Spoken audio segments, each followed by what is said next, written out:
everyone, and welcome to the Sportsplex at Matthews here on the outskirts of Charlotte, North Carolina. We're here for the 2018 USA Rugby D1 AA Fall National Championships. St. Joseph's versus Bowling Green. I'm Tim Wilkes, joined by Alex Goff here in the booth. Alex, what a great show here as we are just about ready to get this one kicked off. Yeah, we've got two high-powered offenses here. St. Joe's in the red and Bowling Green in the white, and these guys, well, excuse me, the other way. St. Joe's are in the white and Bowling Green are in the darker jerseys, and these are teams that really know how to play some offense, and they've got some really impressive credentials when it comes to attacking rugby. Both these squads in the semifinals last year, and that match went to St. Joseph's. For this year, anybody's contest, and right now St. Joe's looking to attack here just about 5-10 meters out from their own 22. Mishandle there, having to scramble. Well, you see Bowling Green is trying to just pin St. Joe's in their end, put together a pretty solid defensive line, and just see if they can force an error. Main court takes it in, but still that Bowling Green defense coming up strong. Look to switch the field now, attacking the weak side. Bit of a breakthrough there. And these two squads looking for championship glory. Both teams have tasted this match previously. Last year, St. Joe's. 2 years ago, Bowling Green in defeat to Notre Dame. Now they test here to the near side of the field. Driven back though, Johnson with no room to work. So that puts his referee until they tried to scoop it up and knocked it on. So we'll have our first scrum of the match for Bowling Green here in fantastic attacking position. Well, looking really good for Bowling Green. They did exactly what they wanted to do, to kick it deep and just pin St. Joe's in their end. Having a look at the lineups, look at the forward packs right now for Bowling Green. Dominic Bodnar, Phil Bryant, and Alexander Gagan are your front row. Samuel Sinsudi, Alan Vinecourt in the second row. Dan Waltermeyer, Ryan Steinmetz, Levi Muter. Big try-scoring back row for the Falcons, and for the Hawks, Griffin McCormick, Andrew Sullivan, Nicholas Ballas in the front row. Second row, Frederick Gladys and Michael Chappell, and then your back row, Colin Johnson, Chad McMahon, and George Harris. It's going to be a good battle today. Batty here for the put in for Bowling Green. It's been a pack-dominant team through most of the year. Good shove from St. Joe's. Able to keep it clean though. Near side of the field, solid tackling. Attempted a counter ruck there, but Bowling Green's able to come away back with it. Joe's contesting nicely in those rucks initially, and they earned themselves a penalty. Well, that was Colin Johnson going in over the ball, right on top of his opposite number, Dan Waltermeyer. And really nice keeping his hands free. You see a little bit of congratulations also for Chad McMahon making that tackle. Going into those tackles with two players, one to tackle, one to poach. Successful there initially. Kick gets him about 15 meters down the field now.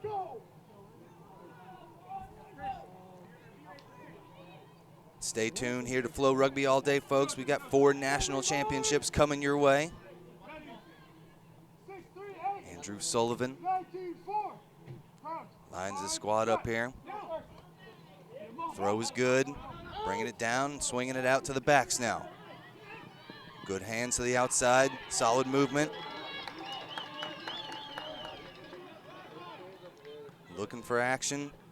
McGilrath decides to go to the weak side of the field. About 5 meters on that last one. You see they're blitzing up Steinmetz, number 7 for Bowling Green, trying to send somebody up quickly to meet them before the gain line. St. Joe's not afraid to offload though right before the tackle. Good work with those forwards. Nia Matawalu at the number 10 decides to kick it through now. Finds a bit of space, has a runner there, but it'll trickle out. Flag goes up. It'll be Bowling Green line out inside their own 22. I kind of felt like he mishit that one, but it worked out just fine. The direction was right. I thought from his body language, he was actually expecting it to go up, and then he just sort of took his head off the ball, his eye off the ball. No New Matawalu, son of David New Matawalu. At the time that he played for the USA, he was just known as New, N-I-U. He thought the long name was too complicated, but played for the USA several times and played in the 1999 World Cup. Walter Meyer takes it off the top here for Bowling Green as they drive with that rolling maul here. Excuse me. Still at the back, breaks off a bit there. Ball playable, and we continue on. Smooth moves there, inside run from Kiskin.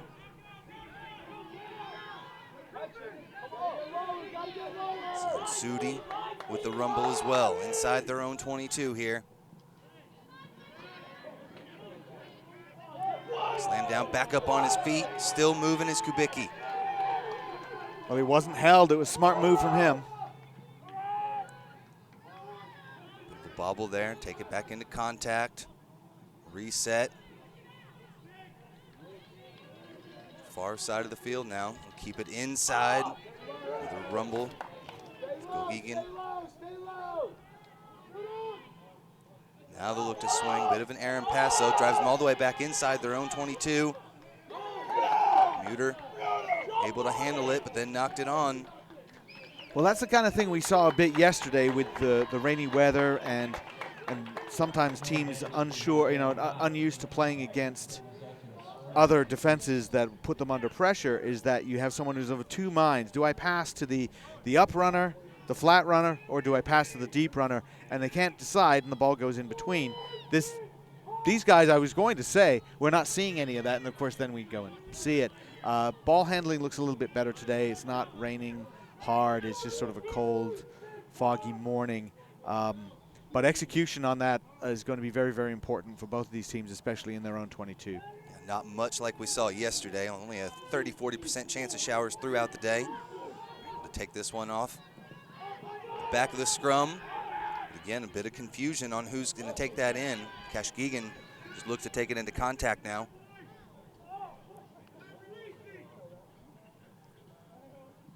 We see them up fast again. They got burned this time. Matawalu not afraid of a little contact himself. Now they'll keep it inside with Ballas. Gets knocked back. Still in possession, though. On the attack here, inside Bowling Green 22. They'll look to keep it inside now. A couple of pick and goes. For out to Niawalu. Inside to the fullback. Run from McAuliffe. They are just flying up to try and take time and space away from New Matawalu. He's using his forwards on a couple of inside balls there as well to try to break that rush defense. The far side of the field, McMahon takes it home. Not a lot of progression here thus far as that Bowling Green defense has been stifling. Continue to rumble. Sullivan in. He'll take it himself. McGilrath looking for some movement in there.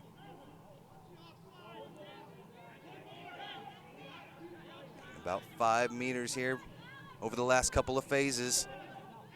Now they'll spin it. But again, that rush defense right there to meet them behind the gain line. Nice little inside move from Ballas. Has a nose for the line. There's a possible poach there. No, St. Joe's has survived that, but they are starting to identify that blitzer and looking for that little gap that an isolated blitzer gives up. They are sending Steinmetz up repeatedly, and it's an interesting tactic, not so much sending a blitzer, but sending the same guy up. Yeah. And it's either Steinmetz or Bryant, mostly Steinmetz, and at some point, you think you might get a little bit run down, but there was that little show and go from New Metawalu when he saw that the blitzer had come up and he'd come up too fast and nobody'd filled in behind him, and immediately identified it and slipped through. It's a risky defense, but thus far here in the first 10 minutes, working strong as St. Joe's has not really had too many phases past the gain line. Look to work here, bringing in the fullback on the attack. But again, solid tackling from Bowling Green. Kilrath, the weak side of the field, finds George Harris. Now they'll look to spin it. Just looking for any sort of opening. And it's taken away there in the ruck. And Bowling Green from inside their own 10 meters. Playing ball in hand, looking to give themselves a little bit of breathing room here for a kick. Off the back by by Batty. Labadie. Strong kick. But now the counterattack is on. Good movement from Hoffman. Across midfield. Finally taken down, and now they'll keep it inside. Gladys.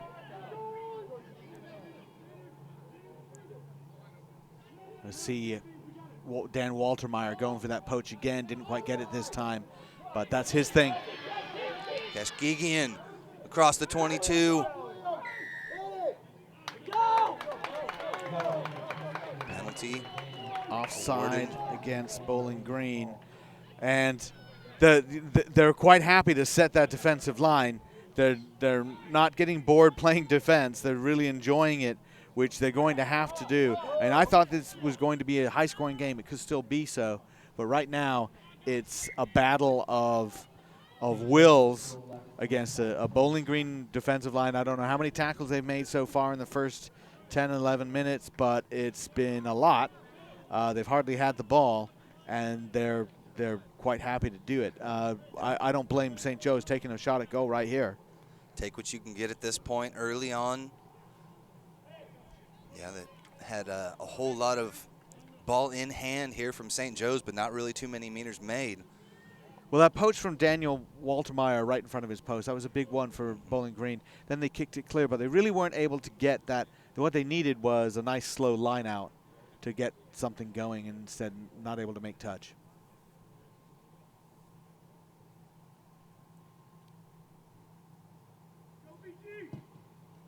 For the kick, a low one through the post. Underneath the crossbar, though. We'll bring it back for a 22-meter drop. Well, it's like golf, right? You got to keep your head on the ball. Like baseball, you've got to be looking where the ball was sitting when you strike it, and he picked his head up to look where it was going to go and misstruck it as a result. So missed opportunity in the early play. Again, national championship here for D1A on Flow Rugby. High kick, corralled easily. Now Nia Matawalu searching for an opportunity, just takes it into contact though. And a bit of a scramble, just had to poke that one away with the boot, did McIlrath, just to get it out of there. Actually worked out perfectly. Strong rumble across midfield.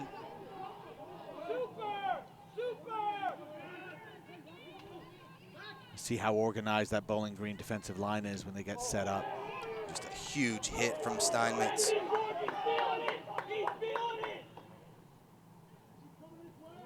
Swinging it all the way out wide. Still a couple of forwards over there rumbling through. Inside to Colin Johnson.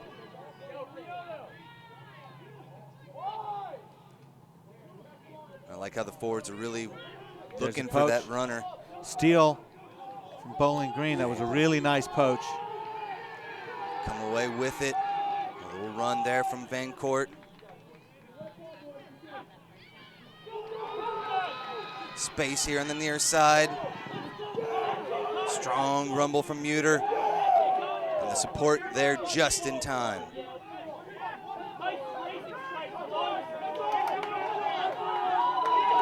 Opportunity there to poach that one away. St. Joe's takes it and secures possession.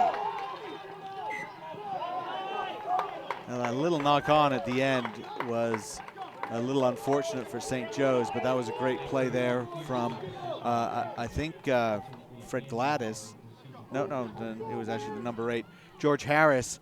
And it was a great poach earlier, a steal from the scrum half, Chris Labadie, for Bowling Green, and he's been a big part of their success. He's an excellent goal kicker, and it was his goal kicking as much as anything else that got them here, because they beat Mary Washington 40-39. So, you know, he doesn't hit his goals. They don't beat Mary Washington, and they don't take this trip. Attacking opportunity now for Bowling Green inside St. Joe territory. Referee will bring him back up here. Make sure things are safe before we reset. This is really the first breather we've had in about 10 minutes. Just sort of solid phase play all the way through. You can tell from the little possession that Bowling Green's had, St. Joe's is going for that poach more often than not as well, and they've become successful a couple of times. Bowling Green off the back here. Labadie outside. Kubicki looking for space, takes it in himself. Swinging out in a huge shove from Viancourt. Numbers on the outside there, all the way out to the wing. And they'll continue on the weak side. Well, they've got runners everywhere. There's a strong double tackle. Kubicki, nice little dish off in the offload there. Finds Kiskin. Now they'll look to attack. Labadie takes it in. 5 meters out now. Bryant just takes it in, nice and slow. Still on his feet though. 1 meter out.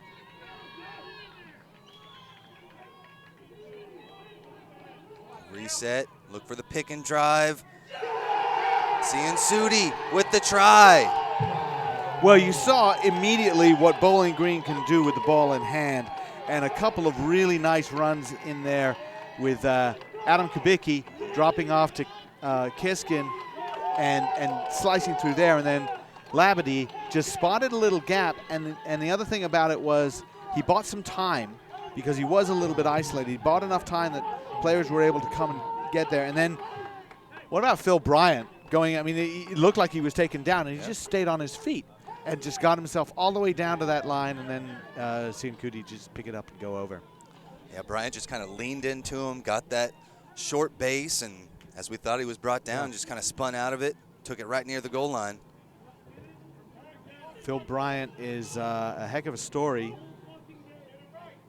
His mother died when he was quite young, and his father had an accident when he was just going into high school and was paralyzed. And in fact, Phil, as the conversion goes over, Phil spent most of his high school taking care of his father and his siblings.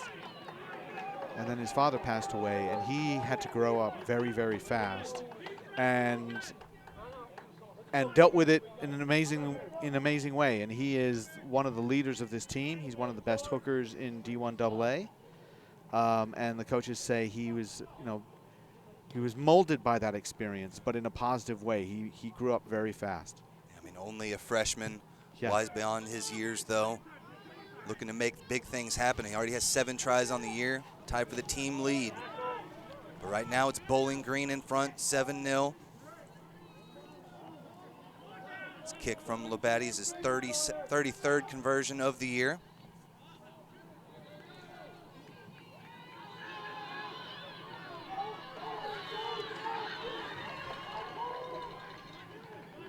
Bowling Green look to be a bit of a drop there, but they'll continue play here. Snag it out of that ruck.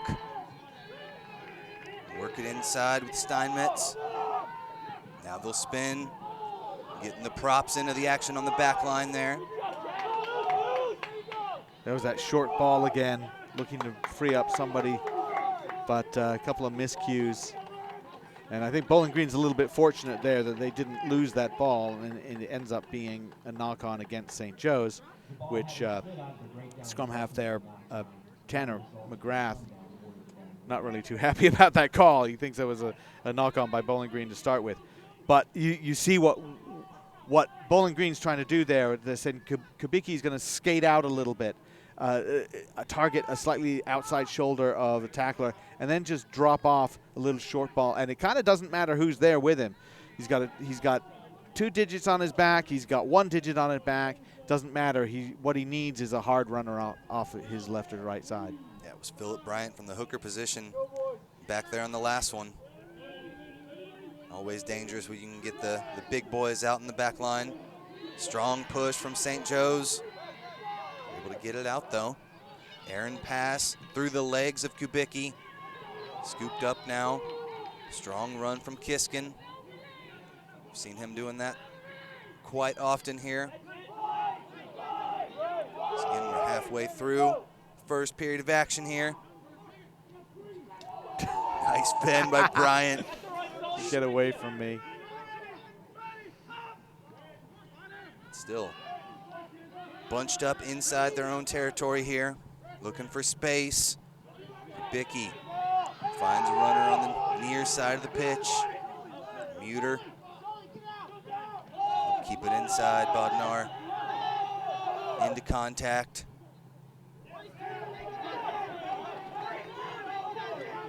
Sudi, try score, has it taken away in that tackle. St. Joe's now, right at midfield. Look at the moves. Back inside to the scrum half. Now they'll finally take it into contact. Good work past the gain line on that one. Now some moves there from Nia Matawalu. Reset. Counter ruck opportunity there. Has it taken away, but dropped it as he got shoved back. Bowling Green looks to be in possession again, though. Take it off, little box kick off the back there from Labadie. Taken cleanly from Hoffman. They'll work it around, now into contact. Knocked on, though, in the tackle. That was a good hit there from the outside center. Joseph Johnson gets a few pats on the back, and he deserves it for a really nice tackle that jarred that ball loose. But it's interesting with St. Joe's the way they're setting up their defense, because they're not really setting up that impenetrable looking wall the way Bowling Green was. But they're making their tackles, and they're really aggressive in trying, as you said, Tim, earlier, trying to go and steal that ball. Bowling Green now with the attacking opportunity.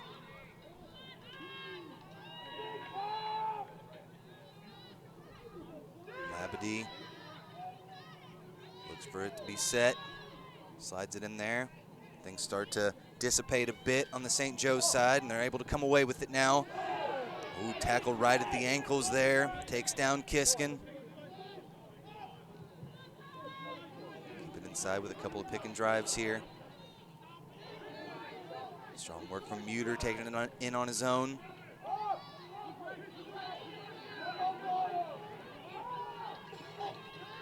They'll spin it to the far side of the field. Props getting into the action here. Ends up being dropped though. No advantage gain there, so we'll play the original knock-on. Scrum down to St. Joe's. One front rower too many. The first two passes and catches worked out just fine, but Bryant lost the handle on that one. But they'll send it through the hands with anybody. So I think, excuse me, Tim, it's a pretty good sequence from Bowling Green. They're happy with how they're attacking their pattern a little bit, but we've only seen them visit the 22 once. They managed to come away with a try.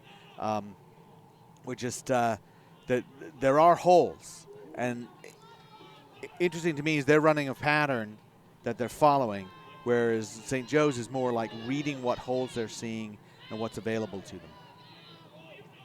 Off the back of the scrum, couple of runners, finds the second one. Now they look to move across midfield. Back and forth they go. Opportunity now for Keshgigian. Has it knocked out of his hands there, about 8 meters out. Well, the flying Armenian had somebody with him, and he had Quesnel out on the right side and really should have sent it to the right. And St. Joe's might have been in at the corner, but he decided to cut back in. Great sequence there. And then had the ball in 2 hands ready to offload it, but he was hit hard, and that was Labadie, I think, made the tackle and just took one of his arms away and he dropped it. So might have been better off passing just a little bit earlier. Yeah, Bowling Green good in support there, had 3-4 players to take him down and to stifle that last pass. But we see Keshgigian, the Kesh Express as he's known by the players, starting things off there. Inside from their own try-zone, booted away. Excellent kick all the way past midfield, stays in play though. What a chase, fantastic chase. Coming right up to meet him. Now Niamatawalu makes 2 miss. Behind the back pass, got a little too fancy there. Now the kick through, chases on. Kiskin slides to it. Knocked it on though with that slide. Tried to just do a little bit of a baseball slide there, feet first, couldn't come away with it. Knock on advantage being played here for St. Joe's. Try the near side of the pitch here. Well, they're going to try and run out of their own end. Why not? Riato with some smooth moves, cutting it all the way back into the middle of the pitch.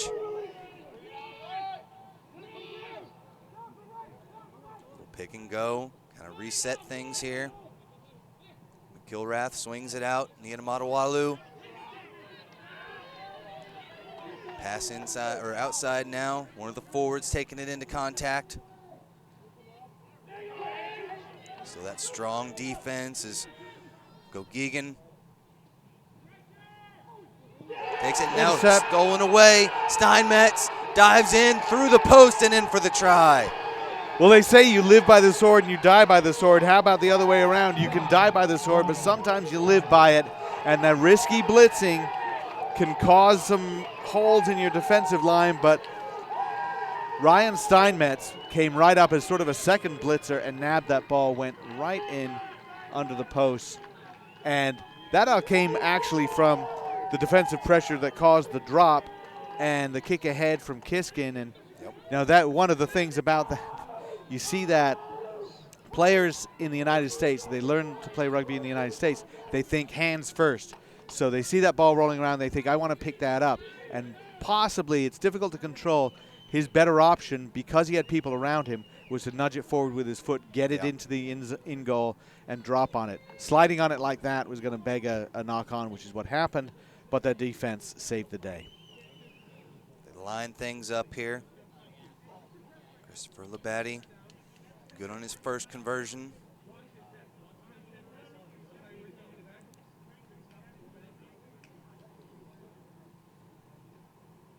This one a much easier kick. Puts it through, extending Bowling Green's lead to 14-0 now.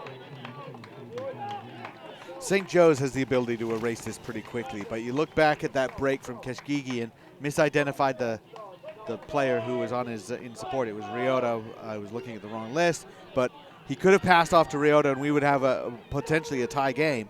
But that one decision in open field, split-second decision, can turn things around. And then you look at that clearance kick that went 55 meters and the chase from Johnson that set all of that up for Bowling Green. Full team effort on that last phase of play for Bowling Green. Now St. Joe's able to take this one off the top on the kick.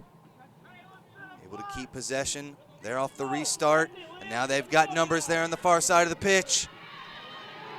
Ball squeaks out of there as McAuliffe took it into contact.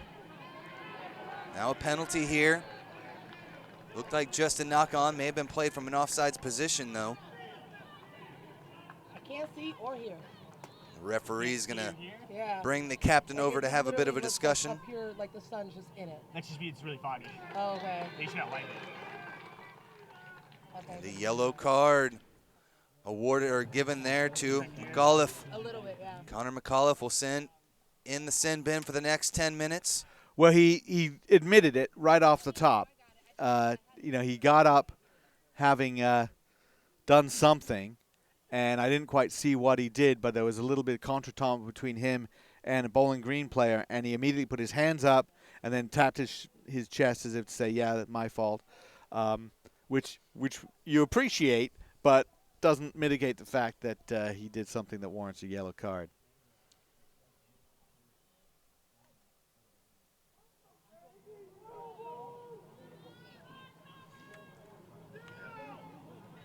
Now Bowling Green here from their own half, off the top of the line out. Driven back though.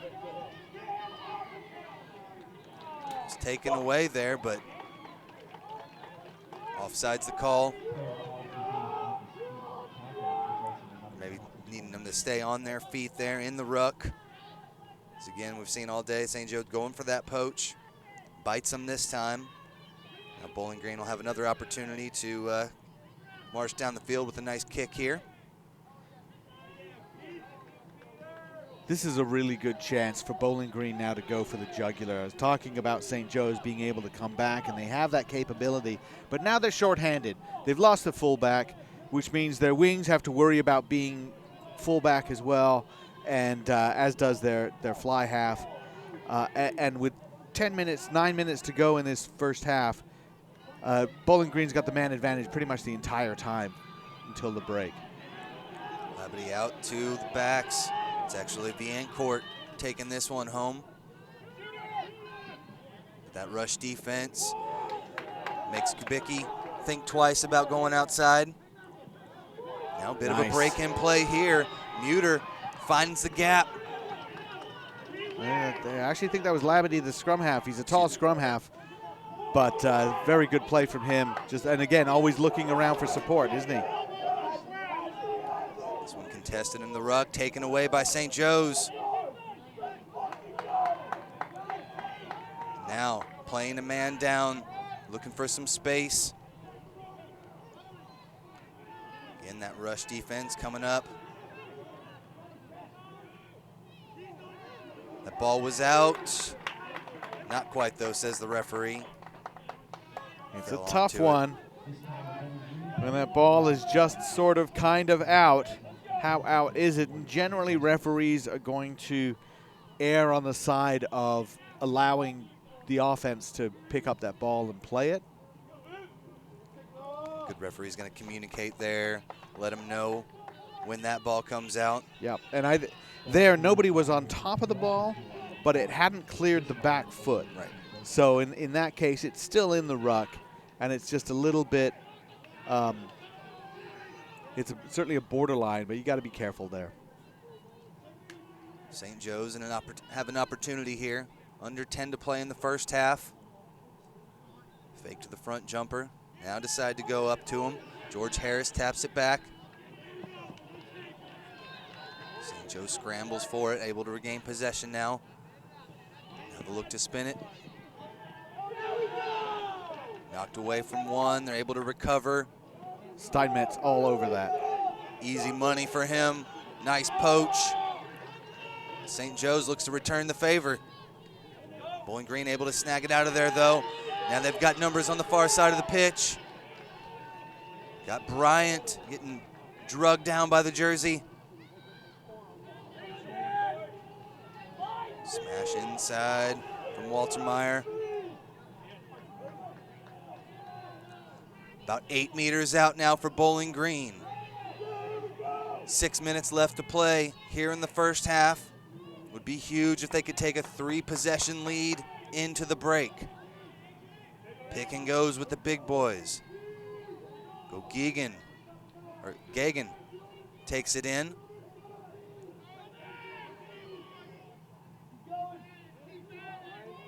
Keeping it inside, Steinmetz. Bryant knocks it on. That hit from number 8, George Harris, was a try-saving tackle right there, and not only that, it causes a turnover. And a big-time play from the number 8 from St. Joe's. Needed something there as Bowling Green just looked to put this one away early, but St. Joe's has the fight. Last year's match between these two in the semifinals, it was 10-12 before St. Joe's scored 3 tries in the final 20 minutes, so these two are evenly matched, but it was St. Joe's coming away with the 29-10 victory last year.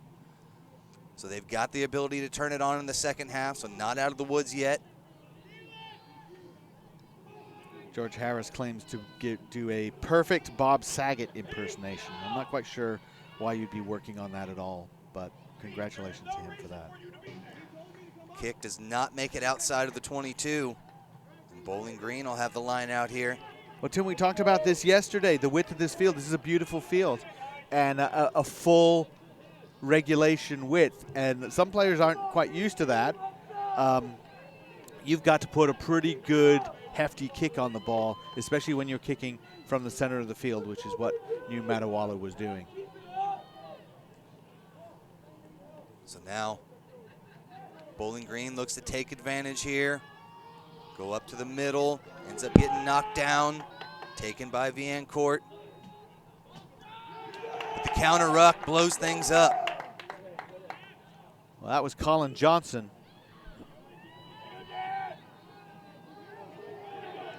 The rumble, nice support there. Kubicki getting into the action as he helps his teammate drive through a couple more meters. Inside for Gagan. Keeping it in there. Try score from the first one, Cian Sudi. Now they'll bring it outside. Kubicki, not a whole lot of space, just takes it into contact, past the gain line. Now they've got runners coming across the back of the ruck. Good support. They'll continue this action here on the near side of the pitch. Rumble right through. Joseph Johnson looking for something. Well, they've been hoping to unleash Johnson, really haven't been able to, but that was a good little taste of what he's able to do, breakthrough tackles. See if they can't get it to him one more time here. Take it inside with Muter, but he's driven out of bounds. Well, not the brightest of line on the sidelines, and maybe he just didn't quite see it, but he's shaking his head, a little bit annoyed at that turnover. I've got to say that St. Joe's has been weathering this storm really, really well. It's not like they've been just wasting time. And Muter, by the way, you see that big, scary guy with the beard and the hair? He's majoring in middle school education, so he's going to be one of the cool teachers in a few years. Out here, Andrew Sullivan, the hooker for St. Joe's. Go to the front pod. Back inside their own try zone now. Have to deep pass. Going to try and swing it. That was 2 forward passes right there. Play on. Able to bring it all the way out now. About 15 meters out. Still 2 minutes left to play in the first half. Playing a man down. Had to scramble with a couple of them there. And now Nia Matawalu takes it up the field. Gave his team a little bit of breathing room there. Still playing ball in hand inside their own 22 though. Now they'll look to kick. Clarence looking for touch. Finds it, excellent boot. Thought about the quick, but we'll have a line out there. I feel like this yellow card has been a missed opportunity for Bowling Green because who is taken off? You got to think about that. And when a prop goes off, you immediately start thinking, let's do something about the scrum. Let's call a scrum. Let's exploit that. They didn't do that with the fact that the fullback was out, and instead continued to play what was a pretty direct and go up the middle attack. What about kicking? At this point, you kick to some space and perhaps open some things up. When they were in the middle of the field, kick it over the top and chase. They have chasers. I don't see the issue with that. But it was just sort of not really adjusting to the circumstances. Sneaky pass there to the front pod. Weren't expecting it. St. Joe's, so Bowling Green with possession here, under a minute to play. There's a knock on from the runner. The play it back here with St. Joe's having an opportunity to maybe knock one on the board before the break. It's very good news for St. Joe's, and as you say, Tim, just as we're getting close to the end of the first half, now they have this prime attacking situation. Reading space and exploiting space is what the Hawks backline does very well, and so you can run left, you can run right, you can do an 8-9-14 kind of move. You have all kinds of options open to you, despite the fact you're shorthanded in the back line. I don't think it really matters in this case because you can use your back row to augment. So this is a great opportunity for St. Joe's to really put themselves back in the game. And in fact, the yellow card is over. Back to full strength now. Perfect timing. Our timing of the yellow card actually expired just at that moment. And I don't know, was that a little savvy thing, just taking their time, getting the scrum there and say, hey, ref, by the way, can he come back on the field? Smart. Will sure be the final play of the half here. Looking for something now on the near side of the pitch. Kishgigian, the Mid-Atlantic MVP, rumbles through. Keep it on the outside now. Harris, now they'll swing it.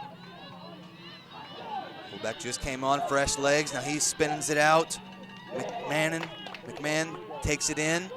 Just a couple meters outside the 22 now. Gotta have good ball carrying abilities here. One drop will end the half. Andrew Sullivan takes it through.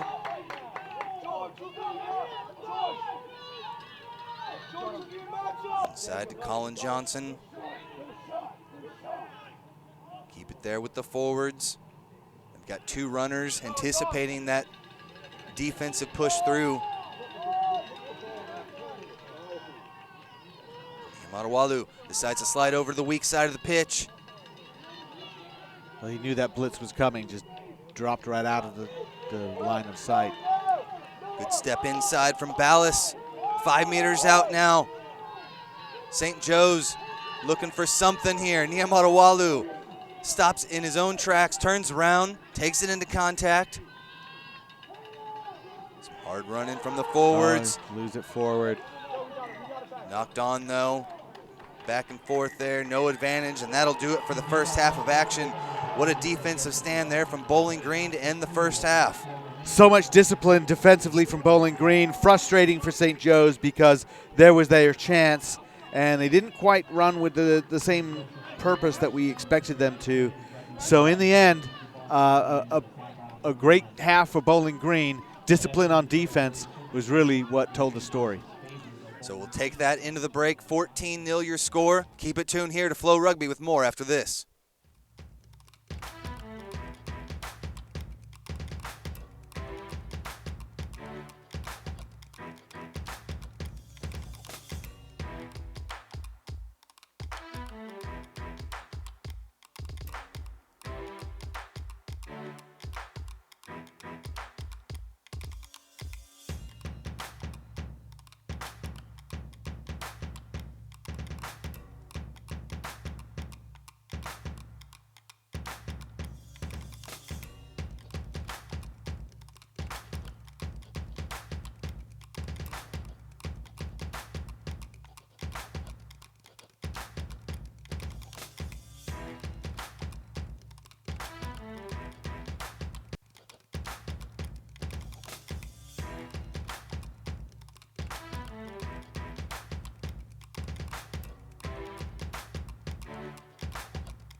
Gilbert have been a proud partner of USA Rugby for over 20 years.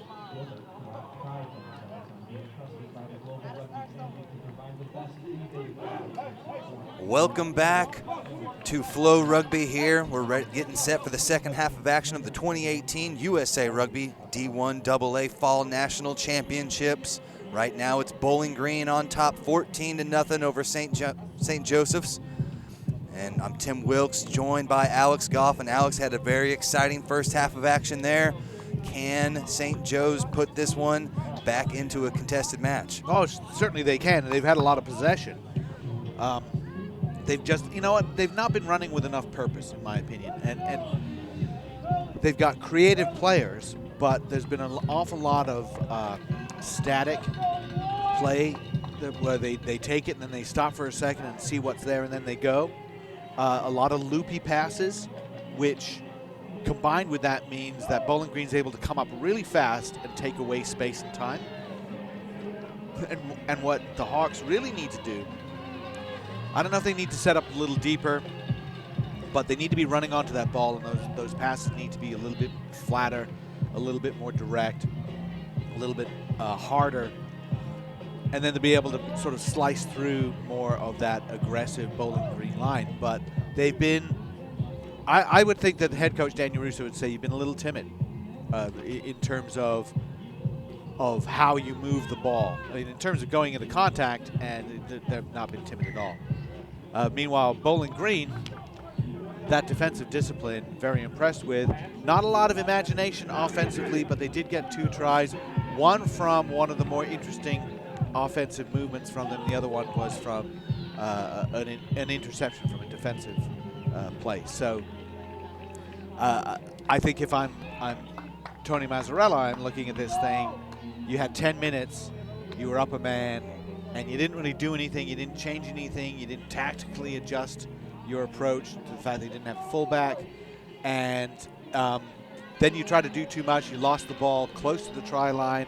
Like those are the moments that you look back and say, yeah, you know, we didn't go for the jugular, and they kind of needed to.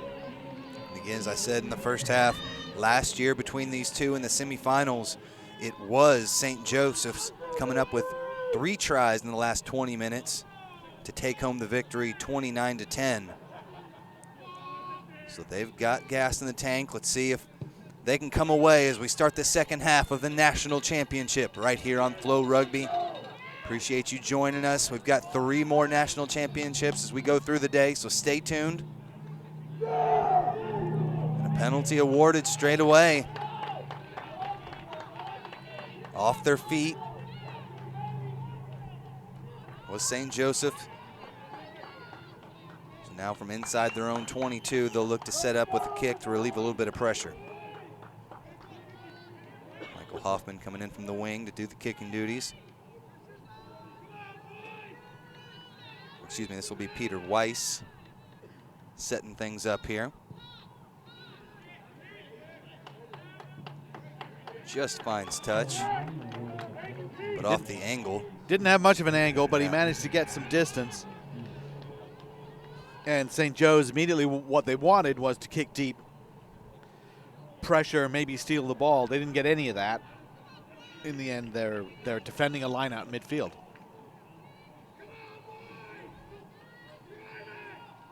Philip Bryant ready to throw this one in. Caught off the top by Walter Meyer. Now they'll look to spin it. Here's Kiskin. Right back to the gain line. Back out looking for an inside runner. Take it into contact instead.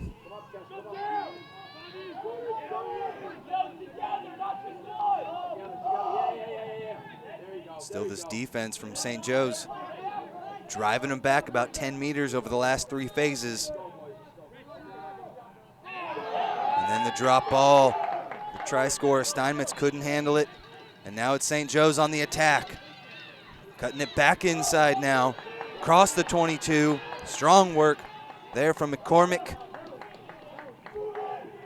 Now they'll look to attack. Inside runner. Do it again. This time Chappell. Now they'll look to spin. Back inside again. Well, that one was about a meter and a half forward. But we'll go back to the offside call. And Bowling Green has been pushing that offside line a lot. We talk about defensive discipline, and what I mean by that partly is that not giving up penalties, but it's also just getting into place and getting ready to do the same thing over and over again. They've been doing that well, but they've been creeping up a little bit, and eventually referee says, yeah, too far. Keeping the Hawkeye on that line, as they have been sending those defensive runners throughout the day. Bit of sloppy play there. St. Joe's will look to take it in now. The ball in hand, this close, and now it's knocked on. No original knock on, just knocked on by Bowling Green, so now advantage being played to St. Joe's.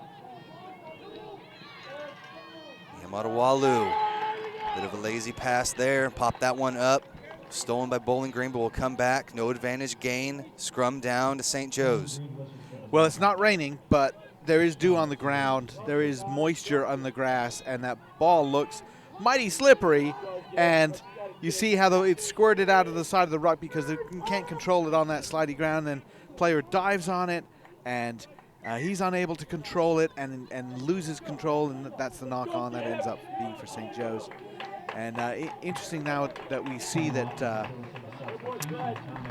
Liam McGowan has moved into the scrum half position, and then coming on as a sub at second row is Thomas Gibbons for St. Joe. So a few personnel changes too. Yeah, in for Chad McMahon. Referee says, well, let's reset this one. Initially, it looked like Bowling Green had the advantage there in the scrums, but last view of St. Joe's with the strong push.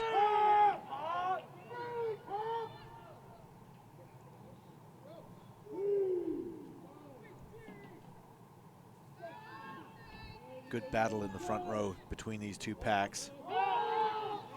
McGowan swings it outside. Dummy runner there.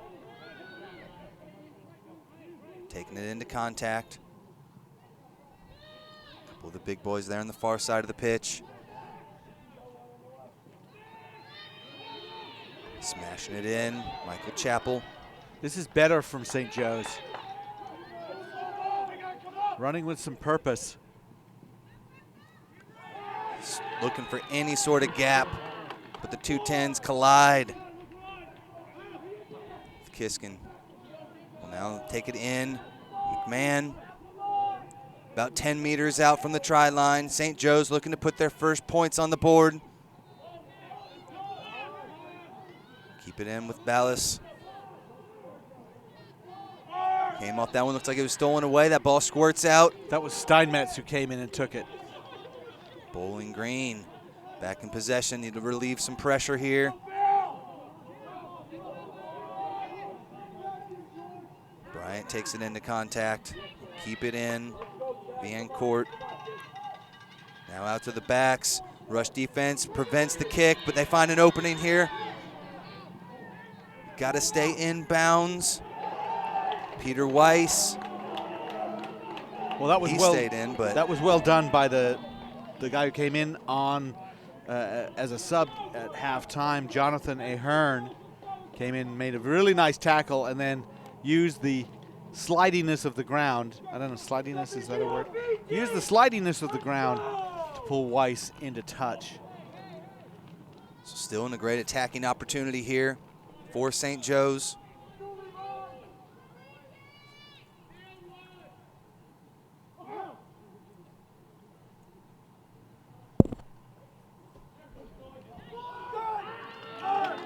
Possible knock on there from St. Joe's, but Bowling Green's able to come away with it. Stealing that line out. Now Kubicki with the offload, strong run. Spinning to the far side. Kick high up in the air. Keep it in, no, stepped out. Flag goes up. Probably for the best there. You know, that turned out to be a really effective kick, because if you let that fall, what happens if it bounces back in field, and there could be all kinds of problems. So Bowling you Green kind of had have two to, runners there. Yeah. right? You have to catch it, but the momentum is going to take you into touch. So a really effective little kick. Haven't seen Bowling Green kick that much, as I said in the first half. At the end of the first half, they probably should have, but that's worked out very nicely for Bowling Green. Again, their defensive patience has paid off. Earns him a line out here off the top. Well done. But dropped there from Bicky. Obviously upset with himself there, but turnover. We've seen a few of these, and they're concentration errors. At this point, we're not talking about a team like the Division II teams who played yesterday. They were here getting ready for this game. I know it's early in the morning, guys, but you started off just fine, and it's really just an execution error of concentrating on what you have to do, which is catch the ball, make the pass. Not worried about the fact that somebody is running after you and trying to tackle you, because that's the game of rugby. McGowan pulls it out of the scrum. Little fake there. Take it into contact. Ahern. Now they'll spin it to the near side. Little bit of work from the forwards, back and forth. Beautiful offload. Finds Gibbons. Gibbons has it taken away there in the tackle.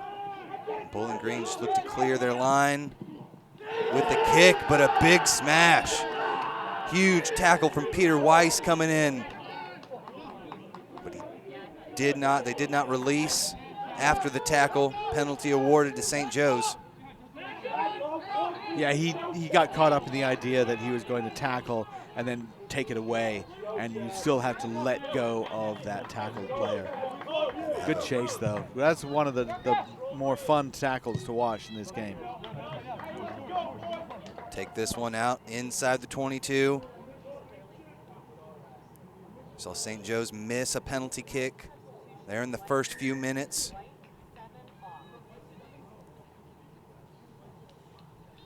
Seemed like an age ago, didn't it, where St. Joe's just had the ball and kept bashing away, and then they get their chance at goal, and that's like, okay, no problem. That's what they're going to do, bash away and force penalties, and then something will open up. And they missed that penalty, and after that, just got a little harder for them. Bowling Green were the ones capitalizing on the mistakes. But right now it's St. Joe's with the driving maul. They'll peel off. Now look to set. McGowan outside. A little bit of a skip pass. A hair rumbling through. 3 guys to take him down. Made another 10 meters there after contact. Now McGowan looking for some space. Ended up knocking it on though. Bowling Green with the advantage here. Too much dancing around from St. Joe's. Ahern shows you that a nice direct line and putting your head down a little bit is going to get you somewhere. Yep. Then McGowan picks it up and just dilly-dallies around, and because of that, he's not got a good handle on the ball. He gets hit a little bit, loses the ball, didn't really accomplish anything there.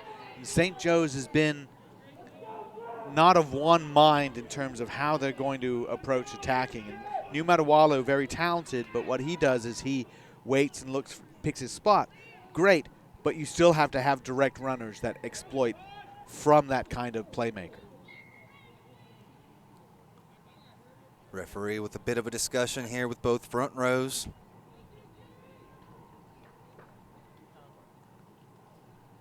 Gives Alexander Gagan a bit of a chuckle there. But all serious, no, though we have to get this corrected. We'll reset here for the scrum. This is one of the great opportunities to engage with your opponent, just to stand there and talk about it, because you have to cooperate to make this happen. Griffin And McCormick. the free kick awarded.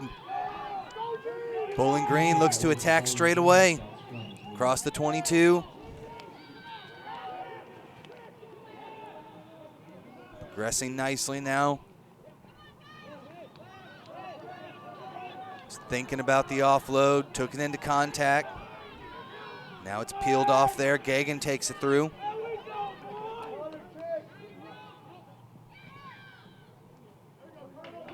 Quick pass to Kiskin. Takes it into contact.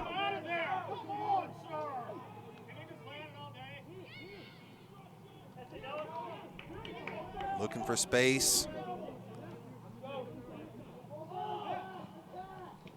Steinmetz. Looking to make the rip there. St. Joe's not able to do that, and they may be offside. Advantage being played. Opportunity to pull something out of the bag of tricks here. Good shove by Gagan, who's been playing. He's 23, 22, 23. He's been playing since he was about 10, 11 years old. Working on the far side. Little pop pass from Kubicki. They'll keep it out there. Run from Kiskin. A little switch. Beautifully done. Joseph Johnson bursts through midfield. That pass went backwards, says the referee. We'll play on here for Bowling Green. We'll keep it close. Pick and drive.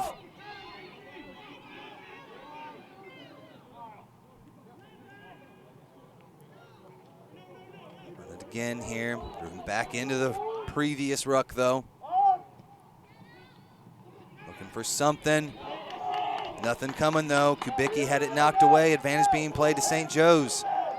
Well, we have a little bit off the ball stuff going on. Referee hasn't seen it. Two players writhing around the ground, going after each other. Has to stop things now though. And players on the Bowling Green side, and I think it might have been Weiss, not sure, but telling each other to calm down, relax. They're up 14 points. And the assistant referee has certainly seen something, but it was a couple of players just sort of reeling out of the ruck, as happens sometimes, and really cooler heads should prevail, but sometimes they don't. Tush judge coming in, explaining what he saw. There we go. There's the sign and the punch. Yep. Took him down, punch. And this could be really bad news for somebody, because if it's a punch that connected, we might be talking a red card. So it looks like Michael Chappell from St. Joe's is called over. And Kiskin.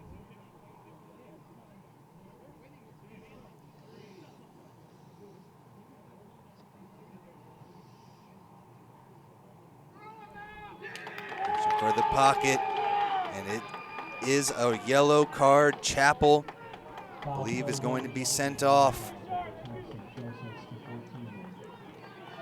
Yellow card, so that's good. In the sense that a red card would be much more drastic. I think he might have said maybe a punch to the chest. Oh yeah, pushing to the chest. Yeah. And sometimes you can just sort of pull back a little bit. I don't think a referee in a national final wants to give a red card. Really, I mean, he'll give a yellow. You know, yellow, you can handle it one way or the other, but he would rather not give a red.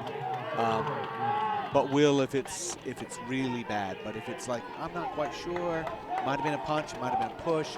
At that point, you then go with your, sort of be a little prudent there and go with the yellow. That's Gagan coming off to an ovation from his entire team. A lot of hugs love there. That guy, yeah. Kyle Sikora coming on. Now it's St. Joe's playing with ball in hand from inside their own 22. Down a man. Look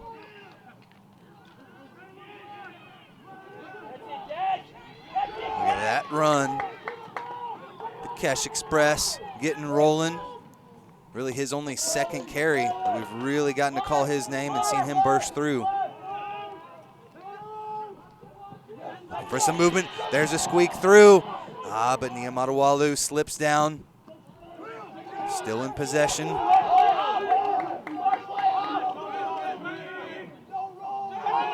counter ruck knocks that one from underneath the feet. Able to charge through past the gain line. Palace takes it home. Right at midfield. Bit of an errant pass there. Niamatawalu and the knock on will bring us back. Need to be precise here. Emotions running high at this point. You see a few words exchanged as well. Rioto probably needed to just control that ball with his foot and then pick it up.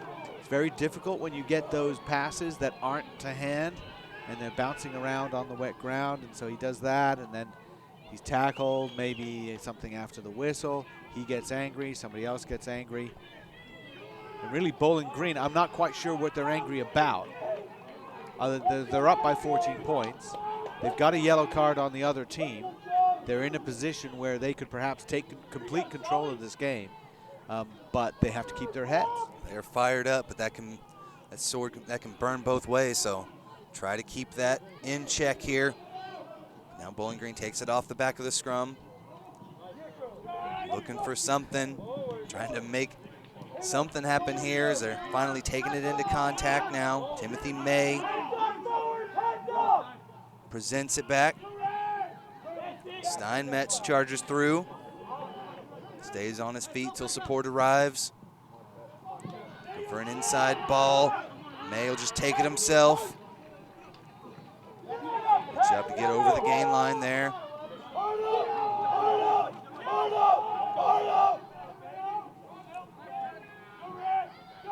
Now inside ball. Been working that to perfection there with Kubicki. He gets it again. Keep it outside, but it's knocked on. Niamatawalu with the speed. Does he have it? Past the 22, inside the 5, and he'll dive in for the try. Sliding on the slippery field, in for the first try of the match for St. Joe's. Well, that wasn't really in the cards, was it? Never expected that to happen. It was more like weather the storm. Bowling Green looking so good. And I was about to say that Bowling Green's passing was really looking crisp, and their ball handling was solid, and everything was just clicking along. And at that point, sometimes you got to make a play, and Niamatawalu did a really nice job in waiting for his moment and seeing that floaty pass and just stepping in to grab it, and then nobody was with him. He had to go all the way. No choice, was able to beat through 2 defenders. Neither one had what it took to take him down. He dove through. That feeling on a slick pitch, being able to dive through that try line and take it in and put your team on the board and back right in this match. 20 minutes to play. Remember we said last time these two teams met, St. Joe's put 3 tries on the board in the last 20 minutes. So they've got it in them. Big kick here. Jonathan Ahern. So they brought him on. He seemed like a key strike runner and a kicker. A very useful one. Really interesting substitution for St. Joe's. He strikes it through. Makes it a 7-point match now. Noah Niamatawalu, his dad David, and his brother Selby, who's a standout at Penn State. Be happy to see that. Still 4 minutes and change left in the sin bin for Michael Chappell of St. Joe's, but right now they'll take this one off of the restart. Secured possession nicely with Ballas. At this point, Bowling Green is hoping for no more yellow cards from St. Joe's, because the Hawks are playing better when they're shorthanded. Ahern taken behind the gain line. Did well to make a couple of meters after contact, though. Now Niamatawalu has this kick charged down. Steinmetz was right there. And scramble for the ball. Bowling Green takes it. And now they'll take the near side of the pitch. Slid to his feet there. He's going. It was a smart play not to pass it off. Now inside the 5-meter line, Bowling Green looking to respond to that last try from St. Joseph's. Defense drives back, the pick and go there. Now a smash through from Quisnell.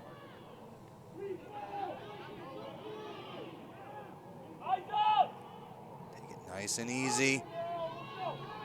Run Viencourt gives it a try. Bryant with an opportunity. Off to Steinmetz. Couldn't spin out of the tackle though. St. Joseph's given everything they've got to make this defensive stand. Bowling Green is relentless, still inside the 5-meter line. St. Joe's putting 2 guys on the tackle each time. Little weak on the left side.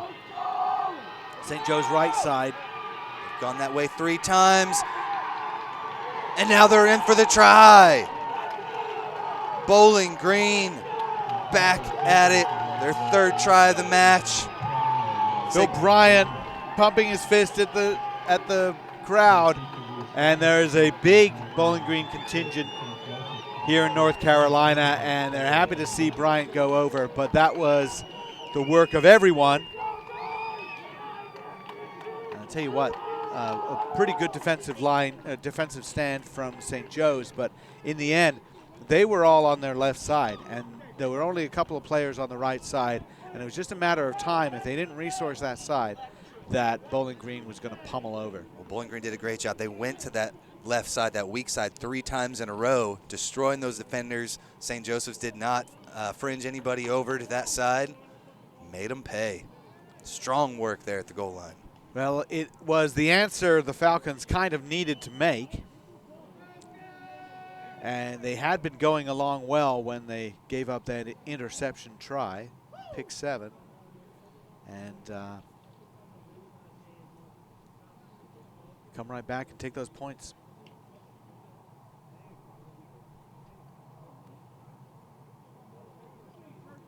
The far side of the field, not an easy kick.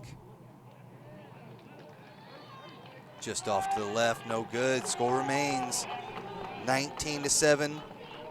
St. Joe's still playing the man short for another minute here. Well, they have the ability to take back this kind of deficit very, very quickly, but they need to control the ball a little bit longer. They have to find that happy medium between running with aggression and then also not spilling the ball. And that was a bit of a long kick, and that's going to probably not be what they wanted. But Bowling Green is really running with more purpose, and their passing has been pretty good in terms of controlling, just being able to make a leading pass, making a quick non-loopy pass. And the only mistakes I'm seeing for the most part are every now and then kind of a frantic high pass bounces off someone's face or their shoulder. For the most part, though, Bowling Green has just settled into their rhythm. And here, scrumming at the center of the field, I mean, it opens up so many possibilities for them. The Bowling Green just playing with passion right now. Fans are getting into it. They're pumping themselves up. Players on the sidelines yelling. They know what's at stake here. D1 AA Fall National Championship on the line.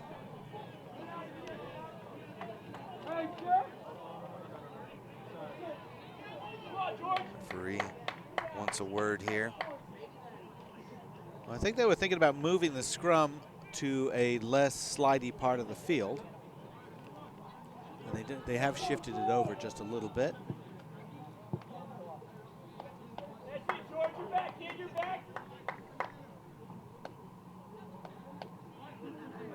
Get set here, under 15 minutes to play. St. Joe's needs a quick score to get this one back in to a 1-possession match. Starts to twist, but they're able to take it off the back before it fully goes 90. Driven back on a couple of phases here now. They'll look to go back into that pick and go game, at least for a couple phases, and now they'll spin it. Kiskin not afraid to contact and did well to hang on to the ball. Inside ball, but they're driven back. Steinmetz right there though. Now he'll pitch it out. Tenacious defense from St. Joe's.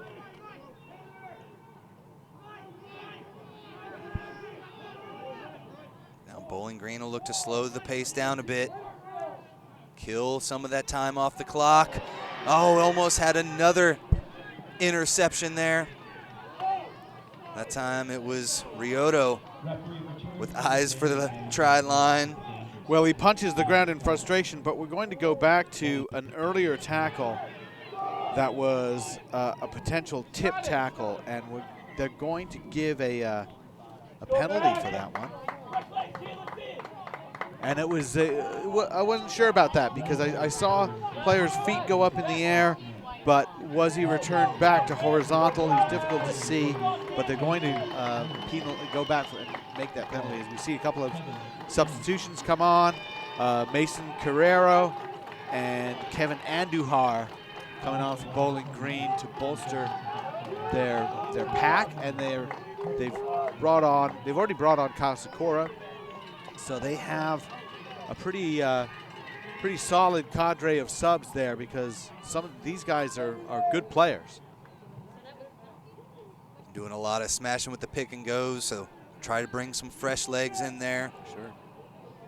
Last thing you want is getting a little tired, a drop pass knock on to give St. Joe's any sort of opportunities. See Philip Leonetti is on for St. Joseph's as well. And it just seems like every time we make the bench bigger in rugby, it's for one more forward to come on, and essentially now we have like 5 or 6 forwards on the bench every time. They'll go to that nice easy one there, but did not go 5. Got to catch that ball behind the 5-meter line. They did not do so there. So now a free kick. They'll quick tap, look to attack. Yamadawalu with the burst. Referee wants that tap to be taken right in front of him, though. He right wants at the mark. it from the mark, and you know what? He was in the vicinity, and for the thing about a free kick, which one of the Bowling Green players was aware of, is if you're in defense on a free kick and your team retreats 10 meters and they haven't taken the free kick yet, but they're getting ready to, you can now advance. And if you advance and prevent them from taking the free kick, then you get a scrum. It's something that not many people pay attention to, but right there, the fly half, Adam Kubicki, did pay attention to because he was up very quickly. So the point is, free kicks are supposed to be taken quickly. So there he is, free kick. Okay, I'm coming over here. Here I am going to take it, and we're going to play. That's the whole point of the free kick. Referee brings it back, kind of really sort of for no reason. Yeah, it's always up to the ref on whether that ball was taken from the mark, but a huge injury here is Adam Kubicki. 5 tries on the year from that fly half position. Does not look like he'll be able to continue. Waiting on a substitution here. Kubicki's still on the field, trying to walk off at least a little bit under his own power. Didn't like to be carried off. Back on, and here we go. Little kick over the top. Niamadawalu looking for the wingers. That works. Able to find it. Beautiful offload. Inside ball to McAuliffe. He takes it now. They're inside. Bowling Green 22. Yeah, he was completely isolated there.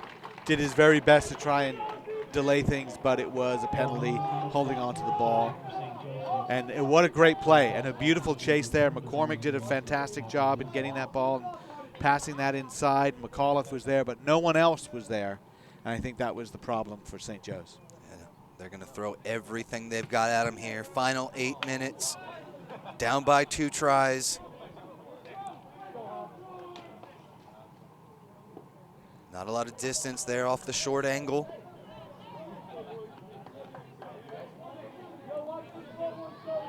We've seen the last couple. Bowling Green just going right into Levi Muter. This time they try to go back, but it's a low pass stolen by St. Joe's. They've got numbers there on the outside. Kishgigian into contact. Well, it was a 1-on-4, Kishgigian going into a wall of Bowling Green players. Now they'll keep it there on the far side of the pitch. Ahern to Deck, makes a couple. smash into Gibbons. Huge opportunity now for St. Joe's. Kishgigian looking to drive, got to go to deck now. Knee finds the turf, they must release. They'll spin it through a bit of traffic. But knocked on there. McCormick couldn't handle it. Bowling Green back in possession. Big missed opportunity there as we're under 7 minutes to play. Same problem for St. Joe's. Little sort of dancing around and not enough running with purpose. And in the end, Ahern sent a leading pass to McCormick. McCormick was not prepared for a leading pass because everything's been so static. Just definitely okay with just taking it into contact. Defense wrecking some havoc now, though. It's a good job from Carriaro. Now they find some speed on the outside, possible high tackle. Referee playing advantage. Got Joseph Johnson up high, and now they'll take it back into contact. Carriero again. We'll come back to the previous penalty, the high tackle on the far side of the pitch there. I kind of feel like that was it for St. Joseph's, that last little sequence. They were looking so good. 2 times Kishgigian had the ball and had an opportunity to use someone with him and opted to go into a large number of defenders. And the second time for sure, he had people, probably needed to move it. And then when they moved it back, there was a knock on, and Bowling Green got the ball after that. Yeah, Kishgigian, the MVP for the Mid-Athletic Rugby Conference this season. Just trying to do a little too much there, as you said. Bowling Green puts this one inside St. Joe's territory, and they are perfectly happy just keeping that ball. I don't care if they make any more meters. Just let that time tick off the clock. Big smash in there from Andujar. Spin it now. Bit of a move here, Johnson. Smartly places it back to his team. Steinmetz gonna pick and go here. Now they'll look to spin it. Nothing happening there for May.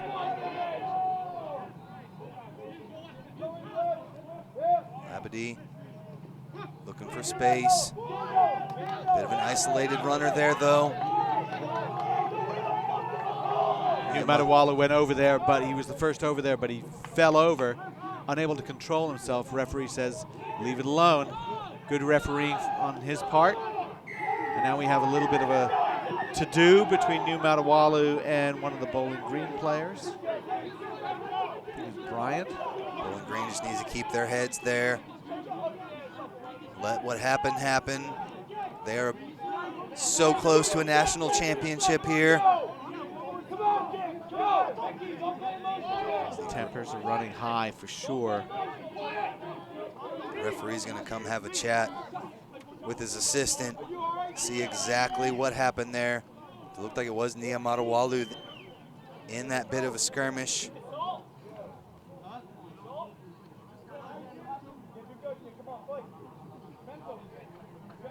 Still jawing back and forth between these two teams. Oh, he's gone to his pocket. Red card. Red card, punch, thrown. Nia Matawalu with a couple of words after. But a huge, huge mistake there. Now with under 4 minutes to play, down a man, down by 12. Well, we've seen the frustration, the tempers running high, and what happens sometimes, you have a player who feels that he has to make something happen, and he's not able to make it happen. And then he takes it out on someone else. Now, was Phil Bryant doing a little niggly thing, like making it difficult for New Matawalu to get back into the play easily? Hell, yeah, probably. But that doesn't mean you get punched for it. Both teams playing with tenacity, but you just gotta, in those moments, pull yourself together. Knock on here. Advantage was being played, nothing gained though, so we'll have a scrum down here to St. Joe's. Bit of an execution error by Bowling Green. They missed touch on that kick to the corner, and this is a chance to just really say, right, done and dusted. Let's go in, kick to the corner, maul it over, let's score a try. But you try to bite off maximum, and as we talked about with the width of the field, missing touch. We've seen a few people miss touch. And, Matthew Walter Meyer coming on for his brother, Daniel. Straight flanker for flanker swap. Put into the scrum here from McGowan. Snags it out, Ahern. Into that fly half roll now. Hoffman back on his feet. Looking for anything here. Back on the attack again. Inside from George Harris. Didn't get much. Under 2 minutes to play. Ahern, no look pass inside. It's bobbled. Not knocked forward though. A couple of pick and goes here. Now they'll look to spin it. McGowan out to Ahern. Tries to fight through the gap. Credit Bowling Green. That defense has been stifling throughout the day. Quick tap here off the penalty. Was that one knocked on? Referee says yes. Connor McAuliffe couldn't handle it. A lot of celebrations right now, and you can't really blame them. Zach Miller on there now. He's enjoying himself.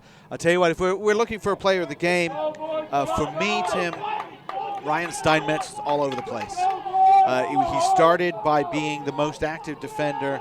He has not stopped.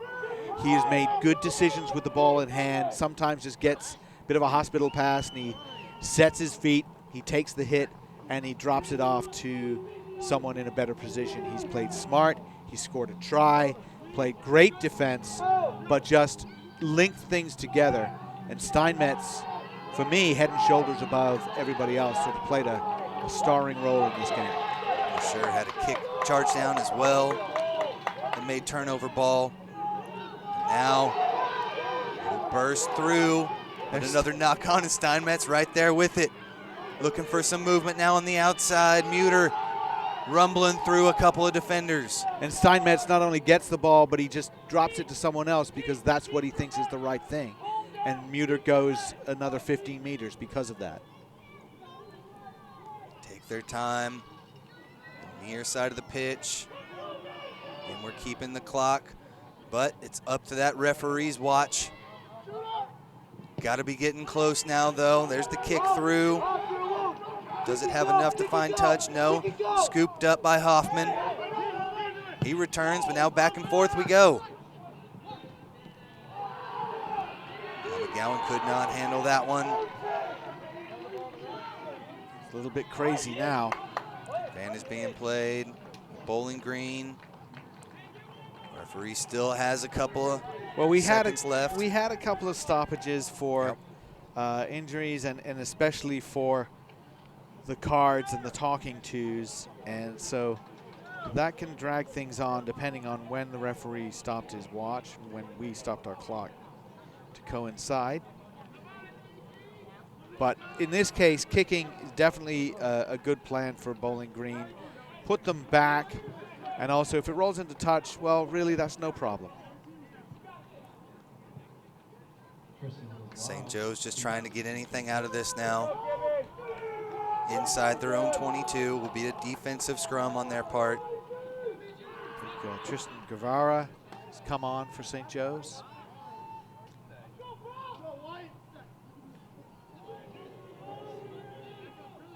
I think 8-man pick maybe on this one. Spinning it out now. Looking for the outside runner there.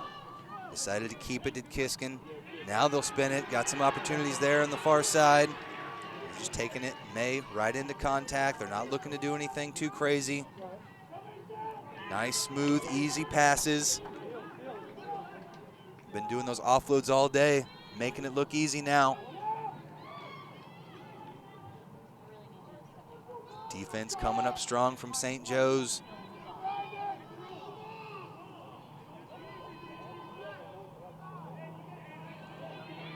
Take off the side, Andujar.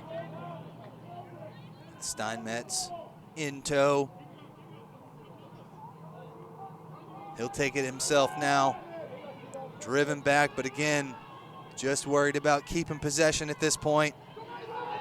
There's a breakthrough. Carriaro brings him about 5 meters out, or excuse me, yeah, 5 meters out from the try line there.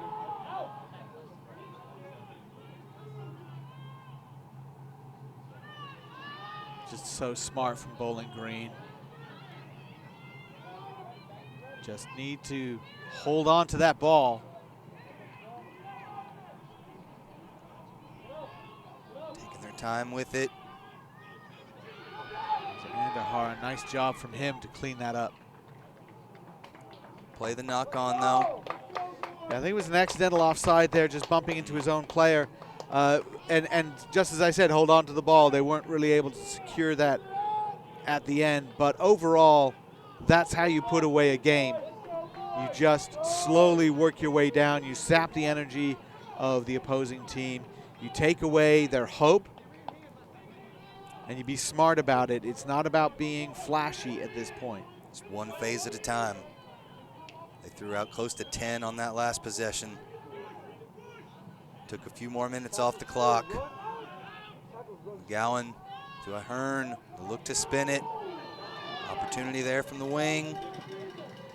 Cutting it back inside beautifully, but then he knocks it forward. Hoffman couldn't handle the tackle. Now it's Bowling Green back with it, right at the 22. Steinmetz wanted it, but Labadie decided to spin it out wide instead. Now he'll give it back to Steinmetz. A little stop and go there, went to the outside, made a few more meters. Cut back there from Johnson. It's loose though, stolen away. But the penalty awarded to Bowling Green.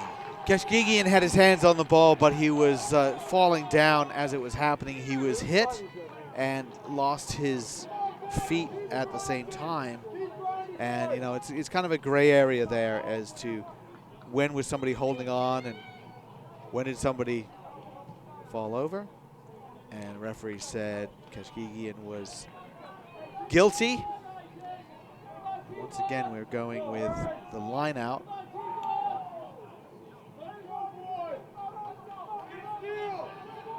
Strong, strong second half from Bowling Green. We'll go to the middle jumper here. Steinmetz collects it. Peeled off the maul.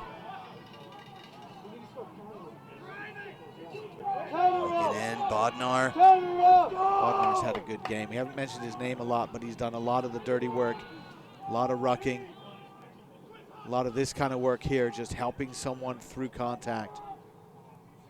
Time Waltermeyer with it. Fake pass there from Kiskin, but he gets wrapped up quickly. Strong work from Philip Bryant. Just a couple of meters out now. They look to spin it. Numbers on the outside. Johnson wrapped up. There's no Inches out now. There's no quitting St. Joe's tackling, that's for sure. They look to recycle. About a foot out. There's the knock on though as they tried to take it in.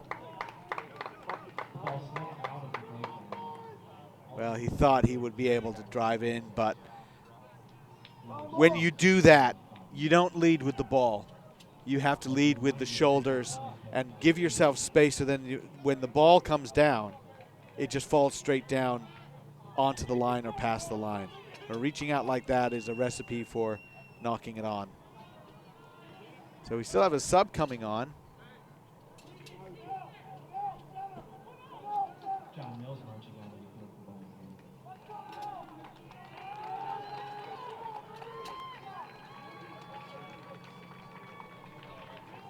Final moments here of the D1 AA Fall National Championships of 2018. We're live at the Sportsplex at Matthews in the southeastern outskirts of Charlotte, North Carolina. Thank you so much for joining us here on Flow Rugby. I'm Tim Wilkes, joined by Alex Goff.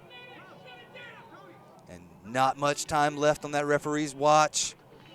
We've got 3 more finals to show you today, including the Women's Fall Division I final, which is coming up next.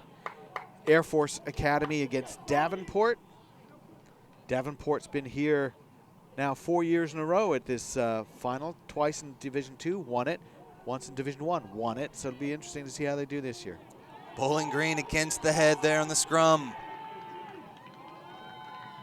Now they'll look to tack on 5 more, and it's thundered down with authority. Zachary Miller just on the pitch, and he dots it down for the 4th try of the match for Bowling Green. Well, he's pretty happy, and when he came onto the field, he was all enthusiasm. Hey, isn't that great to go on and get your moment? And he did exactly right. Lowered a shoulder, power stepped through, and then when he saw that he could reach for the line, stretched over. And that puts quite the emphatic stamp on it. Congratulations to Bowling Green. I have to say, you know, I didn't have them ranked number 1 or close to it, and the reason was that they lost to Western Michigan in the middle of the year. That was a game in which Bryant went out in the first 10 minutes. Yep. They lost 29-24. It wasn't exactly a blowout, but it colored how we've looked at them through the whole season. In the end, we've got to recognize Western Michigan, who lost to St. Joe's 15-10 in the semifinals. They were a pretty good team. Bowling Green, they're a pretty good team too. And that will do it. Bowling Green this year celebrating their 50th anniversary as a club, and they get it done with a national championship to add to the record books. Bowling Green, your champions, 26-7, the final. Fantastic team effort. Defensively, just a clinic in terms of keeping your defensive discipline and staying to task. But at the same time, Ryan Steinmetz had an amazing game and perhaps was the difference maker, because St. Joe's was a good team, played well, had their moments, had their opportunities. In the end, though, defensively, Bowling Green just a rock the entire game. So they get it done. Bowling Green, your D1 AA national champions in the fall series. Come right back with more action. Keep it here, folks, on Flow Rugby. We've got the women's D1 AA final coming up next.